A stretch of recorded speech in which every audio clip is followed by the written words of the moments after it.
Let me ask you a question. What happens when you balance your finances, career, and your well-being? There's no limit to what you can achieve. I'm JaeVic Vickery, your host and guide on how to build wealth with wellness. Living in a world of information overload and misleading highlight reels, Finance, Fitness, Finesse is a podcast to help you realize you're not woke, you're broke, and how to change that in your favor. If you're looking to elevate your wealth, well-being, and discover the power of balance, tune in to learn why money matters, but wellness counts.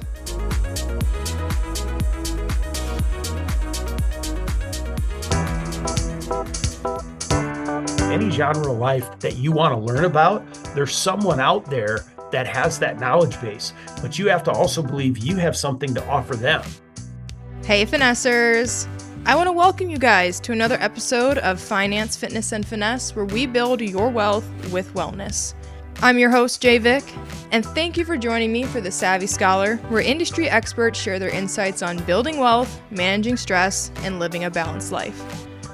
Before we get started, help your lifelong learner community grow and leave a rate and review for the show on the homepage. Your feedback is highly favored, and it helps bring more exposure to the show that we all love.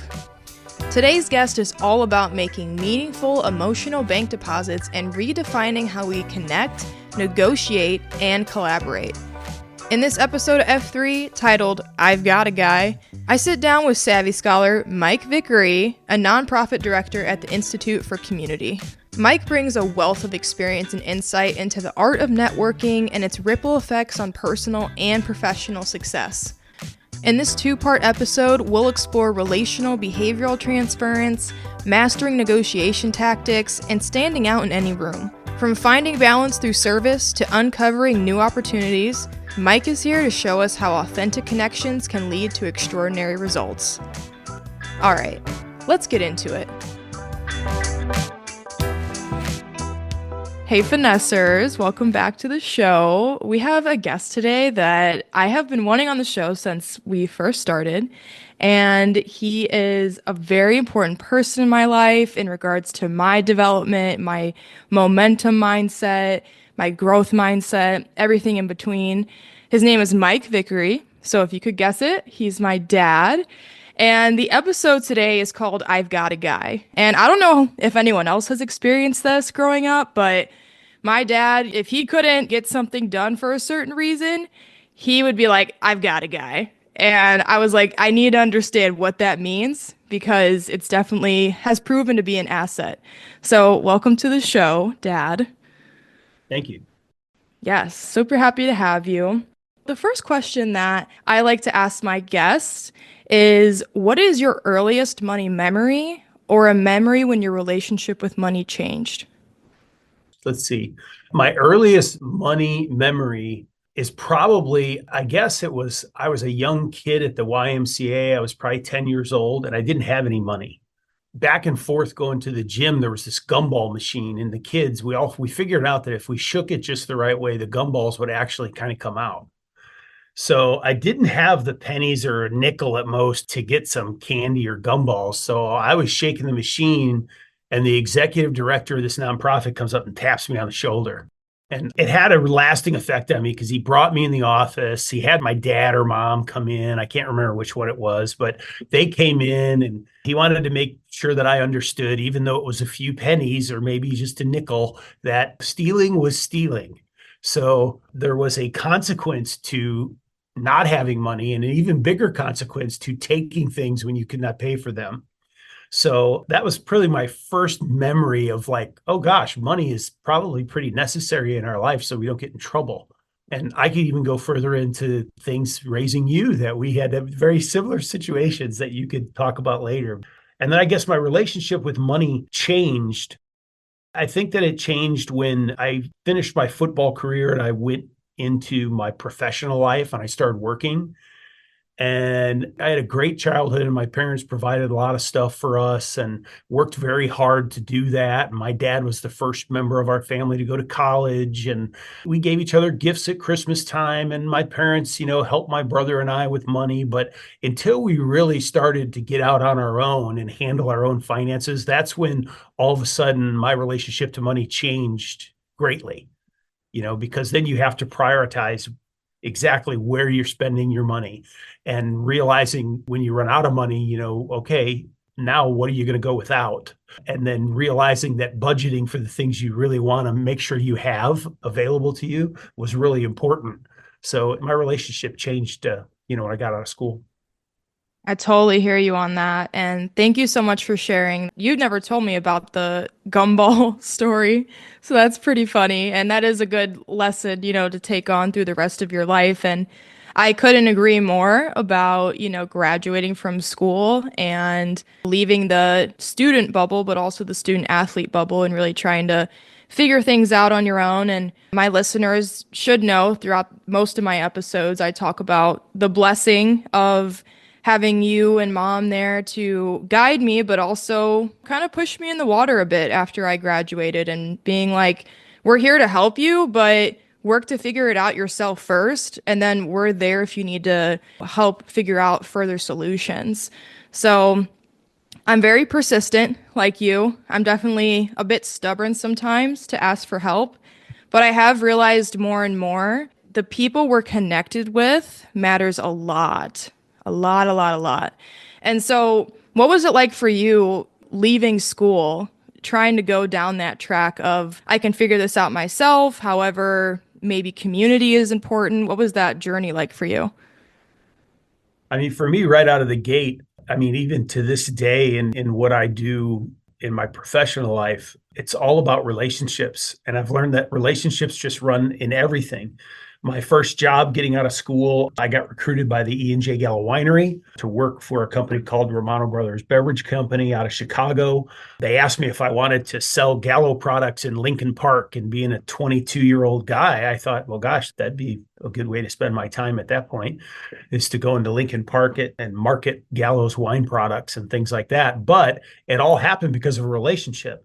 During the interview process, my name popped out to the current general manager of the Gallo division, a man named Keith Petrauskas, who actually he married our next door neighbor's daughter. So he knew my father and parents and knew us as we were growing up. He was a little bit older than us, but my name popped out. And so he pulled me out of that big pile of applicants and moved me through the interview process. And that's how I got my first job. And so as I've continued in my professional life, like everything has been in some way connected to relationships. I continuously work with my clients about how we survive and thrive in community, but it is certainly important to not necessarily picking and choosing, but learning when to filter out and really like cleanse the connections that you do have if they're more draining rather than giving back to you. What could you offer in regards to that? Like knowing what's a good connection versus something that might just be taking energy from you. Well, I mean, with most things, it's like, is it bearing fruit? It doesn't mean that you approach every relationship to say, what's in it for me? So it's not really about that. It's about, is the relationship going somewhere? Are you learning from them? Are they learning from you? Are they helping you move in a direction towards your goal? Are you helping them move in a direction to a goal? It's bearing fruit. If the relationship is bearing fruit, then there's reason to hang around and there's reason to stay in it. Sometimes if things get very, very stagnant or they become one way, totally one-sided, you'll feel it. Then you need to take some corrective steps to bring it to the other person's attention, and try to get it on track, because eventually that leads to you being drained if it's going in one direction or if it's just stagnant and you feel like you're wasting your time. I think bearing fruit is learning, moving in a positive direction. Are you meeting your goals? Are they meeting their goals? And if you assess those things, you'll figure out, which way to take the relationship. I completely agree. It takes such a high level of self-awareness, which my main audience demographic, as you know, is emerging adults, young adults, and we're still learning about ourselves. I feel like we are over our entire lifetime, but still learning about yourself and your goals and your priorities can make it really hard to not see through some of the bias that you might have of what the relationship initially was like, whether it's romantic, whether it's a friendship, whether it's a relationship with a coworker. It can certainly get pretty fuzzy. So I like how you worded it of you'll feel it. You'll feel it almost probably in your body with some of those interactions. Yeah, when you're in relationships with people over the long term, we go through different cycles. You go through times of growth. There's a euphoria for that. You feel real great about it. And then there's no growth. And then maybe sometimes there's conflict. You can feel all those things. The other thing you feel is sometimes I feel myself. I've got several long-term relationships that are sort of, some are optional and some are mandatory. As you continue in your work life, especially people go into partnership together, well, they become joined at the hip. Well, it's sort of like a marriage in that way, where all of a sudden, like, okay, the good, the bad, and the ugly, everything gets to come out. And sometimes you get resigned when you have this conflict or if things aren't going well for a period of time. But then you got to address that sort of resignation and you got to refresh the relationship and kind of flush all that stuff out. And sometimes you got to start over. I don't think it's something where you like go back to the beginning and start over. I look at more, there's something that we use in our work we call like a relational baseball diamond of community. So it talks about accepting the past, affirming the present, and challenging the future, which is like accountability. Acceptance is first base, affirmation is second base, accountability is third base, and then home base is community. And I think we keep running that. We run that relational baseball diamond over and over again. Sometimes we have to deal with it when things are stagnant or we become resigned or we have some conflict, because if we're going to stay in community, you got to stay in the game. Amen to that. That's actually so interesting. I've never really thought about how business partnerships, whether it's on like a super large scale, like some of the negotiations you've told me about, you've had the opportunity to do, or if it's just something on a smaller scale where you're just like working with your boss on a new project. It's almost like a marriage. My therapist brain is making me think, I wonder how a person's dynamics in their intimate relationships comes out in how they handle their relationships of big time partnerships on work life projects. So that's super interesting to think about. And it is certainly a game in regards to strategizing, working with your partner on how to strategize, refresh, and renew. That's super valuable.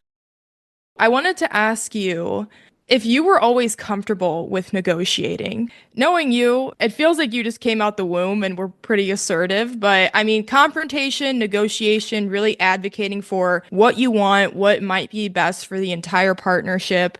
It's pretty intimidating. So, I mean, have you always been like that, or was that a muscle you had to continue to work? I think that comes a lot with experience of negotiation. After you go through and you negotiate time and time again, most of the time you realize it's going to work out, first of all. So you don't have this huge anxiety about going into a negotiation and losing the negotiation or getting nothing from it. I used to have fun with you guys, because I would just like not negotiate with you at all. I would stonewall you because you guys didn't have any experience. So you guys would typically back down out of the negotiation. And then I would ask you, do you want to keep negotiating? You guys would go, no, I don't. But that's a learning point of what you need to do when you negotiate is, number one, stay in it. And then number two, especially when you're negotiating with people that are more powerful than you, or that maybe they have a little bit more status than you or more experience, or maybe you want something from that relationship that you're trying to start, is understanding that these people of influence are typically, they're there because they have more experience than you. They're there because they've already been through it. So a lot of them, they want to be fair. They do want to be fair. Most people that are in influential positions, they're not there because they just dominated everyone around them their entire life. They have built a team and they've built a company and they've built other relationships. So they realize that there's give and take with that. So you really just have to figure out, the things that are important to them. And then when you're talking to these influential people, number one, don't be timid, be concise about what you want, but then also certainly don't do a power play with them, because that may invoke them to just simply dismiss the relationship or dismiss the negotiation. Because when they go into it, because they're already successful, they already know what's fair in the negotiation, and they already know what they're willing, typically, they already know what they're willing to accept. Now, the question is, are you going to make them willing to accept the bottom range of what they're looking for? Or how much higher than that can they get the negotiation where you feel good about it and they feel good about it? Because that's what a negotiation is. My dad was in the automobile industry, and he used to say things like, a good deal is a state of mind. Someone would buy a car for $10,000, and The dealership might have accepted 9,000, but the person felt good about paying 10,000 for it. So the dealership made an extra $1,000. Now there's nothing wrong with that, really in our free market system. What would be wrong is trying to charge someone 20,000 for a $10,000 car because you're greedy and they had to buy it. But, I learned things like that about negotiating where you want both parties to feel good about it so you can continue the relationship. It sounds like through some of the actual psychology strategies of just observing human behavior and connection. I mean, I heard there's active listening involved. There's a lot of reading of body language, understanding who you're speaking with, and doing that in a way where it's like, I'm going to have this conversation with this person and I'm going to work to get what I want while also satisfying their needs as much as possible. But it makes a lot of sense from what I've seen over the course of your career, Dad, because some of these people that you've had the opportunity to negotiate with in different realms of your life, you've maintained the relationship afterwards. Like it's almost not just a business transaction, because then you guys can both lean on each other for different things later on. Yeah, I mean, maintaining those types of relationships. I know I'm using a lot of sayings you probably heard all the times when you were growing up, but maybe other people haven't heard them. Half of life is showing up. When you show up to your business partners or relationships that you have, or people that you're working with, or people that you're doing life with, part of it is not just showing up when you need something, but sometimes just showing up in support of them and showing up and not asking for anything, being a part of their life, inviting them to be a part of your life. After you show up, the other half is determined by what you do when you get there. So when you're there, to be present, to listen first, be ready to engage. When someone of influence or someone that's a potential partner engages you, to be prepared with a clear message for them when you do get an opportunity. There's times where I'll go to events and there'll be typically, I went to an event last week where there are 2 or 3 people that I knew would probably be in attendance. And I wanted to make sure that I had an interaction with each one of them. And I had an interaction with each one of them, and the interactions didn't last for more than 30 seconds. But they knew I was there at the event. They knew I was attending to support them in what they were doing. And they knew that I had no other reason to be there. I wasn't there to ask for anything. I was just there to do life with them and support them in their endeavor. Making those I call them emotional bank deposits. Our relationships all kind of have a deposit, and we have deposits and withdrawals. So when you get overdrawn, people get edgy. The relationship is strained. So what you want to do is make sure you're making enough deposits to cover whatever withdrawals you need to make in that relationship and to keep that positive. Absolutely. Yeah, you're totally talking about relational wealth, how you can find wealth in your relationships, how you can build them. I love that. And honestly, it's very important that whoever's listening really takes this in, because these lessons that I've had the opportunity to learn from my dad when I finally decided I really wanted to listen, of course, because it wasn't always like that.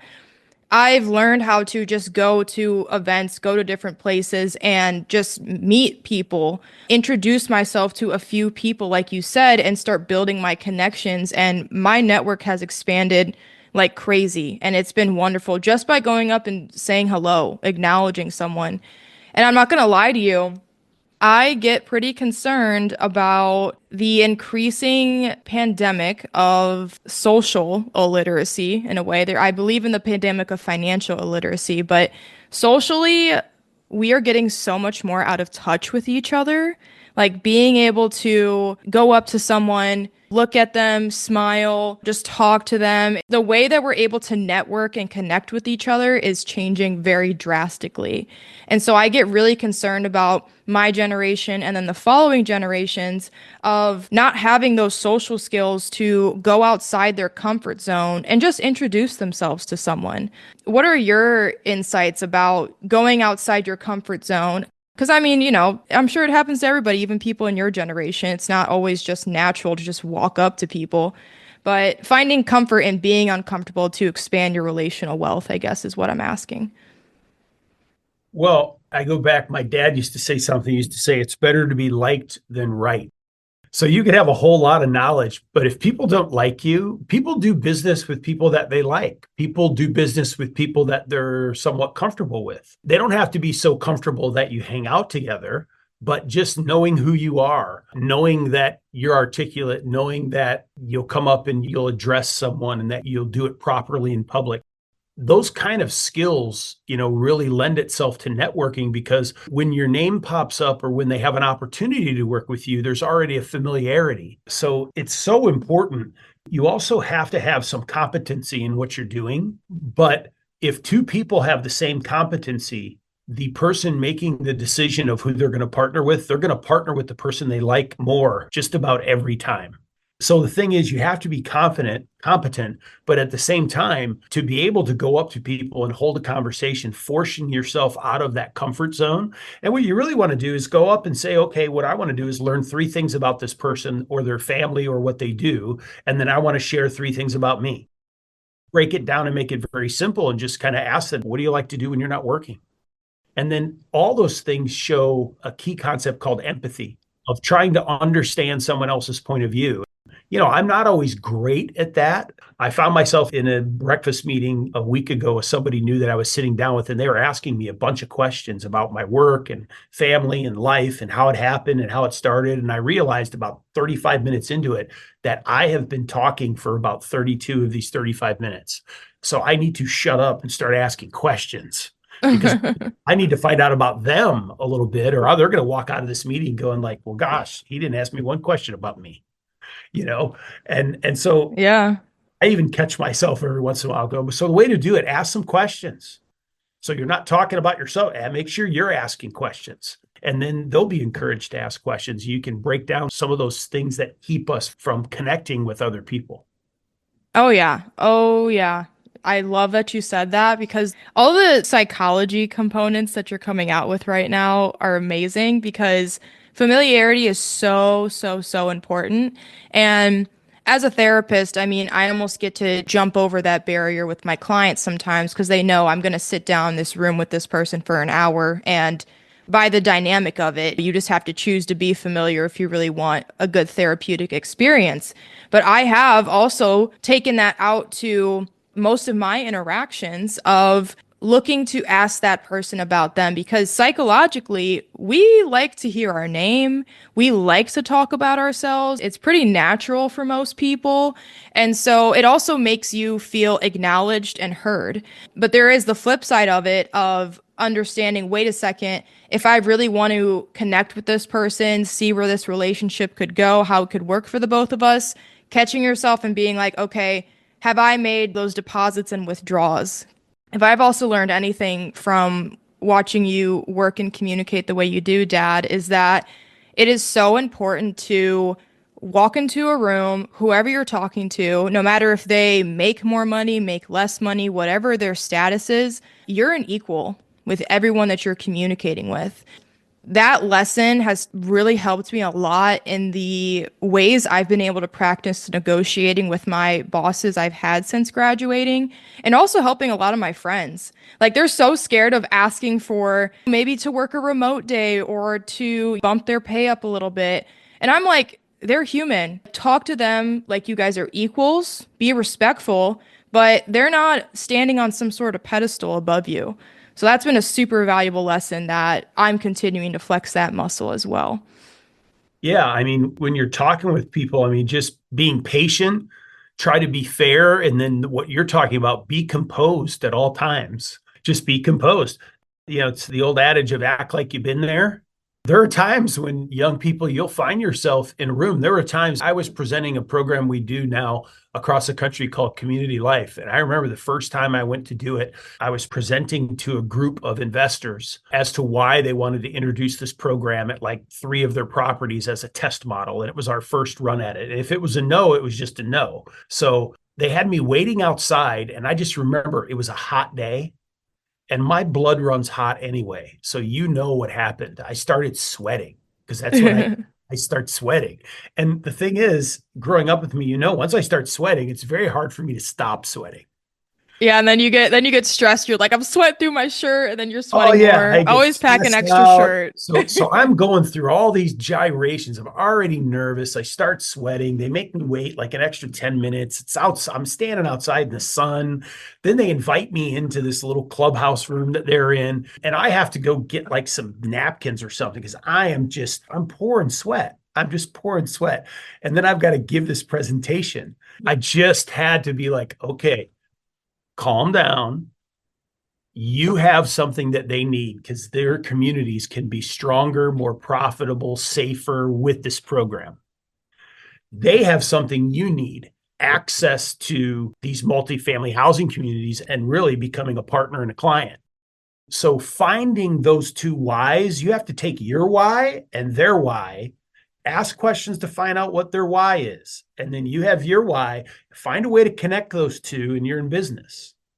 So just staying composed, try not to sweat. But Seriously. sometimes you sweat. And it was kind of funny. One of my mentors that has been a mentor of mine for about 30 years, after that meeting, and this was, 20 years ago, he said, yeah, I could kind of tell it was a big meeting with you. And I go, you think? I felt like, I don't know, there's a scene in like Airplane, the old comedy movie Airplane, where they're on the pilot and he's sweating because he's nervous and it's just like water's just running off of his face.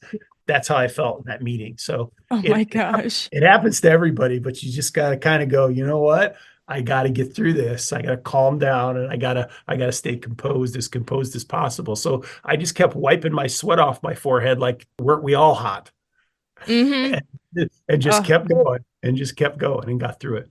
There you go. You're human. We've all been there before. I remember the first time I negotiated. I was working at a elementary school and I had the opportunity to be a behavioral health aide for a second grade class. And the pay was just way below the job that I was leaving.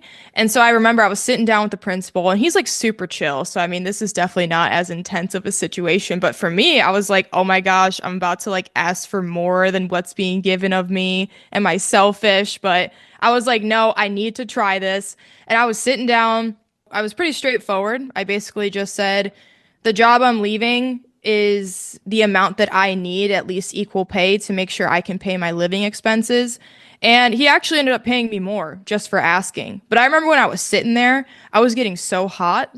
I felt like there was like a frog in my throat. I was so nervous, but it turned out in my favor. And ever since then, it's just gotten easier and easier to communicate with people. It's an intense situation. And I know throughout my life, those will continue to come. But they will only reap fruit if I really accept those challenges and show humility that I am human and I can get nervous sometimes. So I'm wondering if you can help, my fellow young people out here understand how we can learn to negotiate effectively, especially with dealing with influential people that we may see in our eyes.